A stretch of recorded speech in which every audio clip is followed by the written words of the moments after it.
Hi, I'm Peter J. Ray. Welcome. Thanks for watching.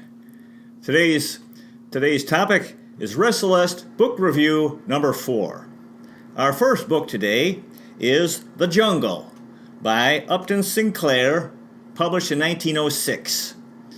Now this is a book that's about a factory in Chicago, meatpacking industry. You know, they used to say that Chicago is the meatpacking center of the world. And the Chicago Bulls get that name from that. And, a lot of cows and these bulls were beef cattle were shipped by train to Chicago. And then they'd come to these slaughterhouses where they would be killed and they either canned, like corned beef and Vienna sausages, canned meat, or I'm not sure if there was refrigeration back at this time, but and eventually cut up and refrigerated and shipped all over the world, actually. And so this is a book about the hardships the workers were going through in this meatpacking factory. It's pretty tough, killing these poor cattle and just all the blood and very harsh conditions. And in the 1800s, the Industrial Revolution changed the world. We with the rise of factories, and then all of a sudden, men, most guys used to be farmers. Then they became factory workers, and a tremendous wealth was created. The world was changed dramatically, and then you had these very rich men, the owners of companies, and then these workers who were it was tough. And so this book is all about that and how hard it was for the guys working in this meatpacking plant or factory in Chicago, way back when. The next book is Crime and Punishment by Fyodor Dostoyevski, published in 1866. This is about a guy who committed a murder and was trying to get away with it. And the whole point, and it's these Russian novels are pretty dark. The climate, the very tough, very cold winters, and kind of an oppressive culture. And anyway, this guy, the whole point of the story is that he really doesn't get away with it. He's racked by guilt, and I don't know if it's in this book or another. This guy committed a murder, and another guy was sent to prison for that murder. And then years later, the first guy committed another crime and went to prison, and he met the guy who was in jail for many years because of him, and he apologized to him. And the guy said, "Don't apologize. I'm here for my own sins." And the whole point of this book is that you could say crime doesn't pay. We can't get away with anything. That the law, God's perfect justice, or the law of karma is true. That's why we should always try to do good things for other people, be kind, and be honest, and do good. Because if we do bad things will come to us.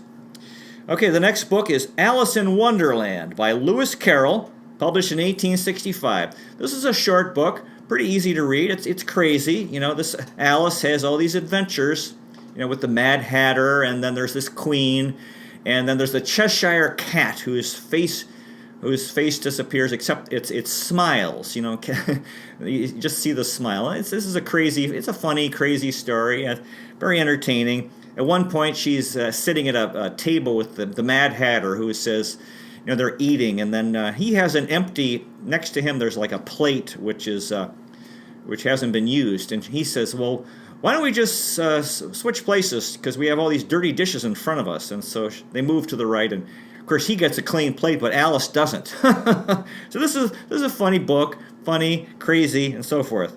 Real easy to read, very short. The next book is Goodbye, Mr. Chips by James Hilton, published in 1934.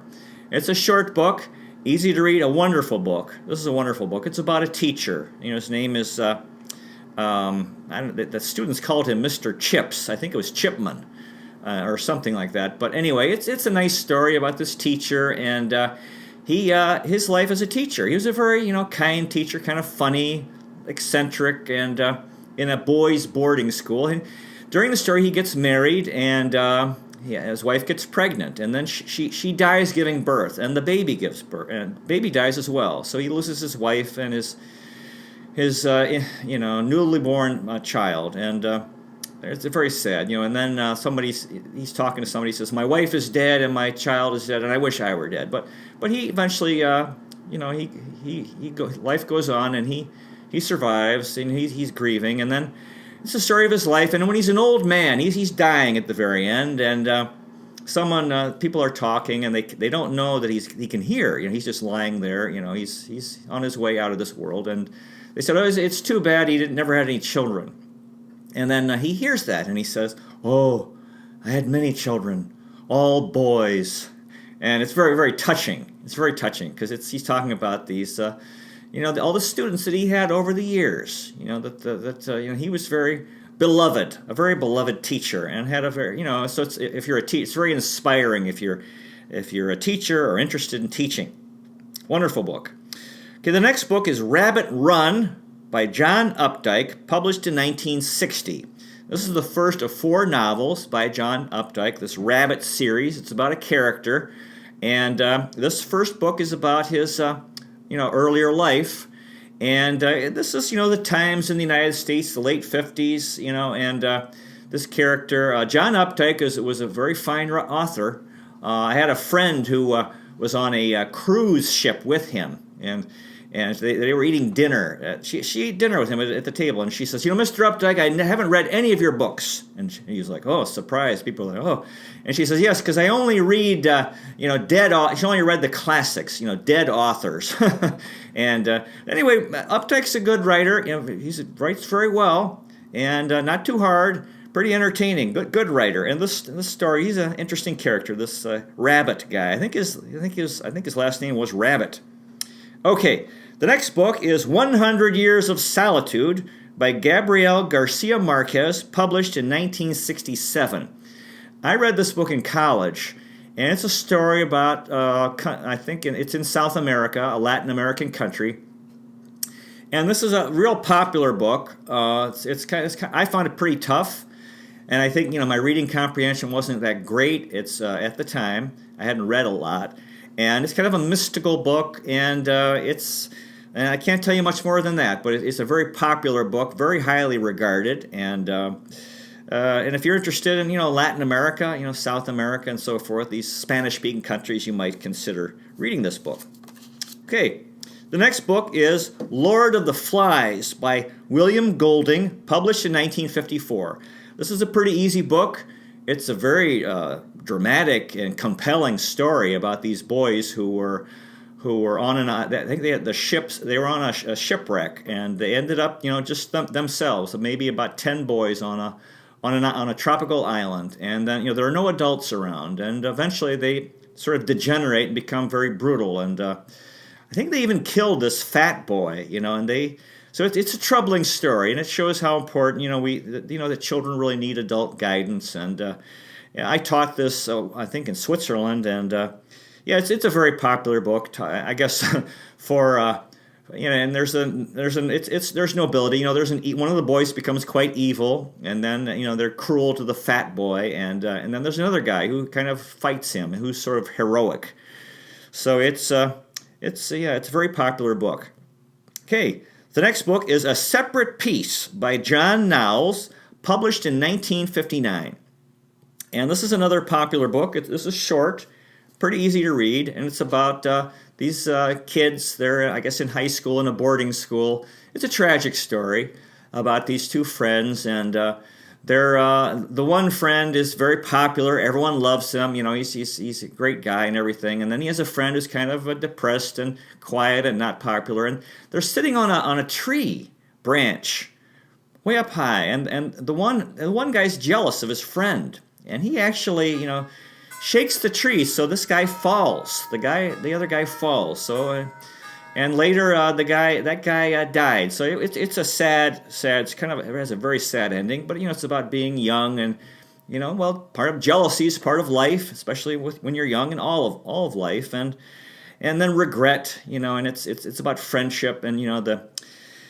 So it's a pretty easy book to read. It's good. Okay, the next book is The Hound of the Baskervilles by Arthur Conan Doyle, published in 1902. This is a pretty short novel, and it features this famous character created by Arthur Conan Doyle, Sherlock Holmes, this private investigator who was so popular years ago. There were many short stories written. This one's pretty long. It's a short novel. And, Arthur Conan Doyle is a smart guy trying to investigate things, figure things out. And they're good stories, It's like whodunit. And it in the book, this hound is a dog, which is very fearsome and very kind of this terrifying dog in this story. And so, Sherlock Holmes, wonderful character created by Arthur Conan Doyle. Okay, the next book is Tarzan by Edgar Rice Burroughs, published in 1912. And there have been about 20 Tarzan books that were written by Burroughs, and they're all about 200 pages. You could call them pulp fiction. They're short, pretty easy to read. Actually, very easy to read. And this is the first one. This amazing character they made a lot of movies about, and this goes back more than 100 years. This story of this guy his parents were coming to West Africa and during the colonial era, and they died, and they had this baby. Baby was born, and then this a gorilla ends up raising the child, who grows up and thinks he's a gorilla, and it's all about his life, his experiences, and and then eventually he meets other people, human beings, and he travels. And in fact, his real parents were nobility. They were from England, Lord Greystoke. And so, he eventually he meets he learns different languages. He can talk with animals. He can talk with African people in West Africa. He eventually learns Arabic in North Africa and French, because there are a lot of French in West Africa. And he goes to England, and so it's really something. It's really an amazing story, And then throughout these books, there's this conflict. But in Tarzan, between living in the wild, he kind of really likes living in the wild. He feels comfortable there. Swinging in the trees, and he's friends with the animals. And but then I guess and then he married Jane, so he's he married and he has a son. And he kind of gets interested in going back to England and civilization. He goes back and forth between civilization and the wilderness. So this is a very easy book to read, and it's pretty bad writing, but it's good. It's definitely not high literature, but it's very, very, very entertaining. Good story. The next book is Ball 4 by Jim Bouton, published in 1970. And this is about Major League Baseball back in the 60s. Jim Bouton was a pitcher for the New York Yankees, and he's writing about, he was telling the true story. This book was kind of disillusioned a lot of people, because they wanted to believe back in the 60s especially, and 50s, baseball players were, considered, heroes, and people thought they were not only great athletes, but great people, very noble. And in this book, now, of course, nowadays we don't really believe that anymore. There have been so many of them who have had scandals and so forth with drinking, and all these different things and problems with their, getting in trouble with the law and violence and so forth. And this book gets into, sort of exposes some of the players for some of the things that was going on. Yeah, especially the heavy drinking and the immaturity. And there were some things about Mickey Mantle that upset people. People thought, oh, Mickey Mantle's this wonderful person. And so he got in a lot of trouble for writing this book. A lot of baseball players were mad at him, but in a way it opened up the door for other athletes to be honest and talk about, the reality, so that people would really know these are human beings, and they're all different. Some really were very noble. Others, there's a variety. And so Ball 4 is a very famous baseball book. Okay, the next book is The Death of Ivan Ilych by Leo Tolstoy, published in 1886. And this is a wonderful book. It's short. It's not too tough. And it's a really good story about this guy who's going through life, and he's steadily progressing materially and financially. He works for the Russian government, and he starts doing better and better, and eventually he has a very high position where he's very powerful and wealthy, and he has a family, he has children, and he looks back at his life and he feels very good about himself, that, his life has been about progress, that he started from very humble circumstances and became a very wealthy man, powerful man. And then he develops cancer, gets very sick. And of course, this is very troubling. And this is, and he died. It talks about, the end of his life. And then he looks at his life and he sees that he didn't progress. He changes his attitude completely because he realizes his character had changed. And he had degenerated. He'd become a selfish person and a hard person. And he did not, his character did not become better.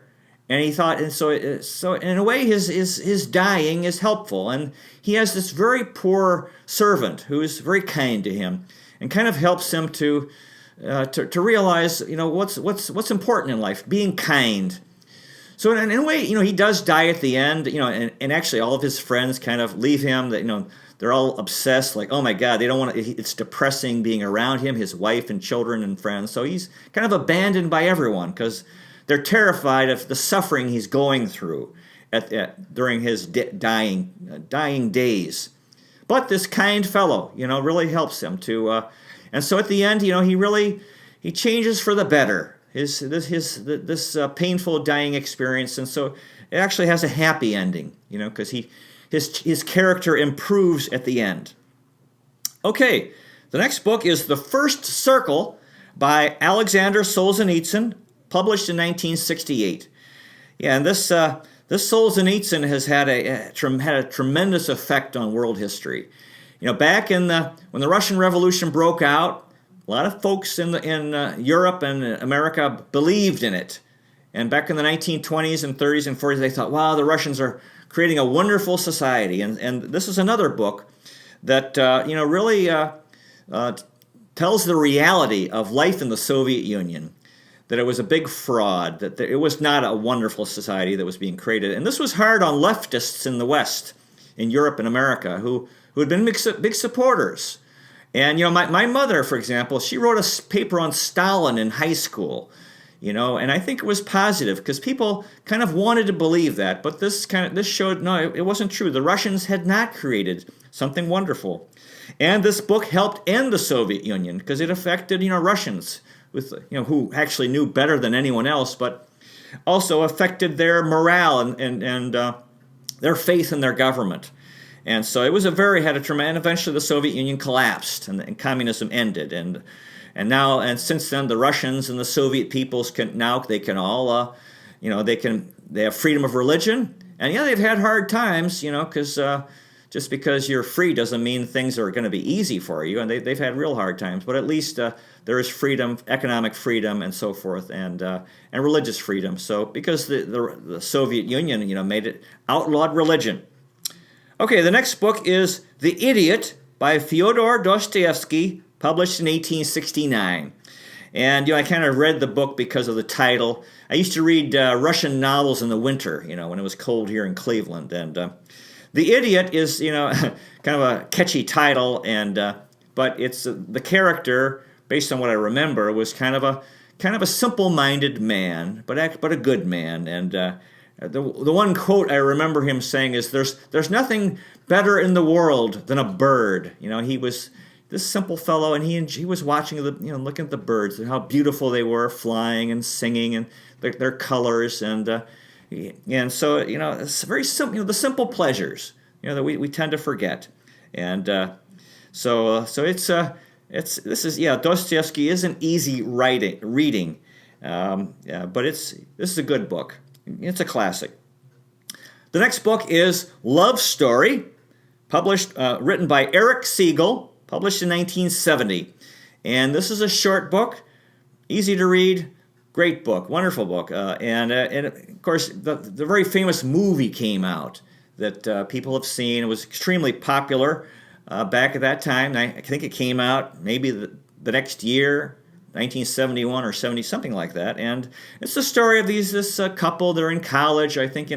They're in college in Boston, and they become boyfriend and girlfriend. And the girl is very, she's very exuberant and outgoing and lively and so forth. And she comes from a sort of a middle class background. The guy comes from a rich background, so they're sort of contrasts. And but they eventually they get married, and they finish college and go to New York. The guy's a lawyer, and then she gets sick, and she dies. So it has a very tragic ending. And again, it kind of reminded, my sister died around this time. She was 16. Kind of reminded me of that. So it's this.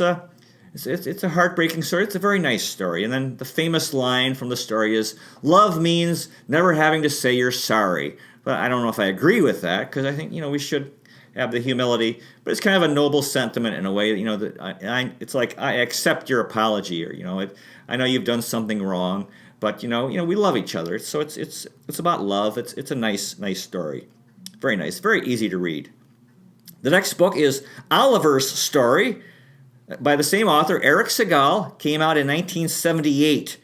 And this is the sequel. Not a very well-known book. It's about, Oliver was the guy from Love Story. It's about his life later and, what happened next, because he was still a young man when he died. And so I guess Erich Segal tried to or felt compelled to tell what would have happened next. It's fictional. It's a nice story, and can't tell you much about it. Erich Segal is a real good writer. He wrote books that are pretty, not too tough, entertaining, and positive, uplifting. They're nice stories. He did a good job in his career as an author. And then there's another book by Segal called Doctors, published in 1988. And this is great. This is longer. Again, not too tough. And I believe it's about medical school and what medical students go through. It's really something. The work they have to go. They really have to be focused and devoted and really work hard. Give it everything they got, because it's tough. And so that's what it's all about. This book is all about medical school and what medical students go through, all the pressure they're under, everything they have to learn, and how they have to develop a sense of mission. That they're on a mission, and really to be motivated to really give up almost everything for 4 years so they can get their MD degree, their prized MD degree. So this is really good, really wonderful book. Okay, the next book is Space by James A. Michener, published in 1982. Again, another book by Michener. We talked about him before. He's a fine author, wrote fairly long books. This is about the space program. Which was really especially a big deal in the 1960s when the race to go to the moon, that was a big deal. Americans racing the Russians to go to the moon, and first of all, getting into space, orbiting the Earth, and that was a big deal, and then going to the moon, 1969, that was a big deal, the space program, and that's what this is all about, and After I read this book, I remember looking at the sky, and because he talks about outer space, the planets and the stars and so forth, and the galaxies and the Milky Way, and it's a fascinating topic, and there's so much to learn, and it's still topical. Although after they got to the moon, they didn't know what to do next because everything else is so far away, and now they're talking about going to Mars, so it's still topical. Although that's a tough trip to make. Okay, the next book is Hawaii by James A. Michener, published in 1959. Yeah, this is a wonderful book about it's a historical novel about Hawaii, and one of his earlier books, and very interesting. How the story of all the peoples who came to Hawaii, and the original peoples who were Polynesian. And then how after that you had a lot of, and then Americans came, European descent Americans who came in the late 1800s, and a large Japanese group that came, and many Chinese came, and those four groups. And Hawaii is very interesting. You have this different cultures. You have the Hawaiian, and then the American, and the Chinese, and the Japanese, and how they've all had to learn to get along. It's a very interesting international place. Of course, wonderful climate.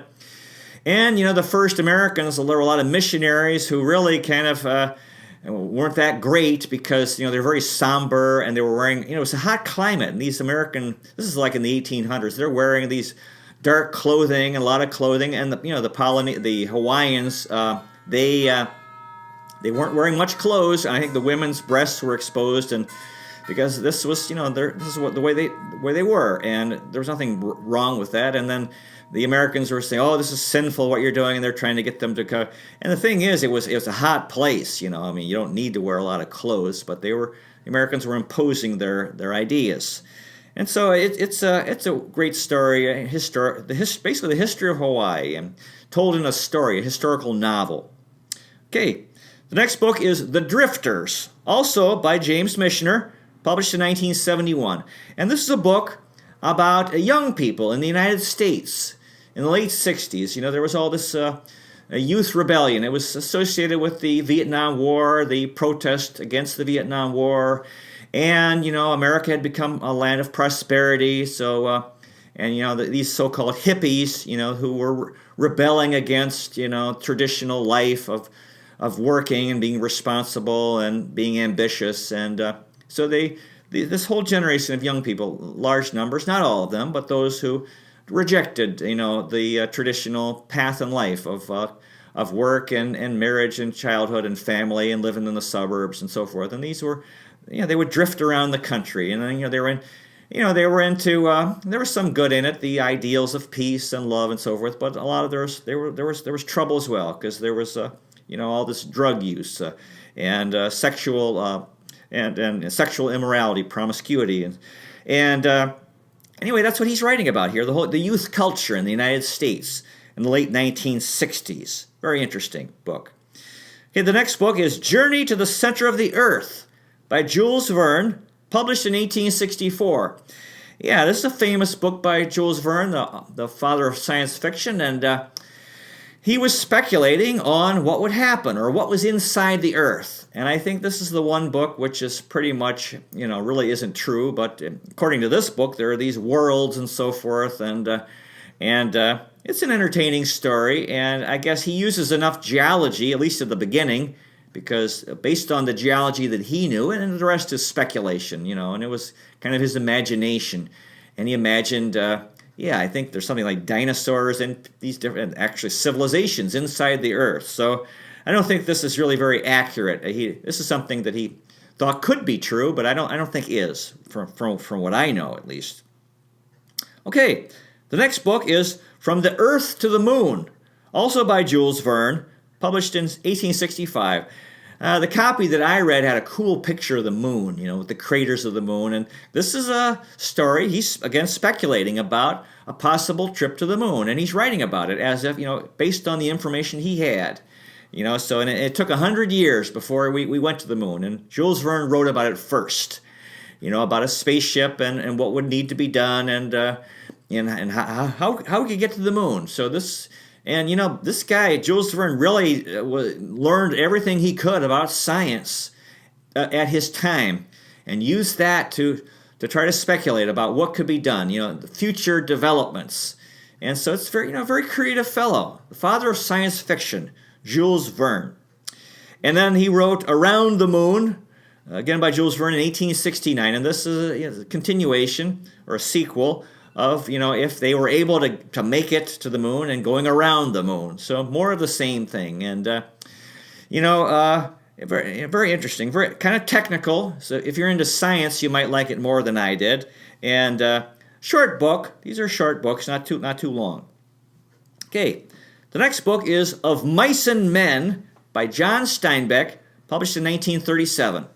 This is a short novel, very, very well known, highly regarded. And it's a story about these two characters. One's a big guy, he's not too smart, but very strong, and the other guy is small, but he's very smart, and they become friends. They're working together in a ranch, and it's about their friendship, and it has a very tragic ending when the guy who's not so smart ends up committing a murder, and then he is murdered by his friend who thinks he'll get put in prison and everything. And it's a very tragic ending. But then earlier in the story, they're talking and planning. They're poor workers on this ranch, and they're talking about having a bright future, sort of dreaming. And they talk about living off the fat of the land. They have this happy vision of the future, which actually never comes true. It's a very popular book, very well known, easy to read, entertaining, good story. Well, we're out of time. Thanks so much for watching. God bless you. God bless the Philippines, America, and the whole world. See you next time.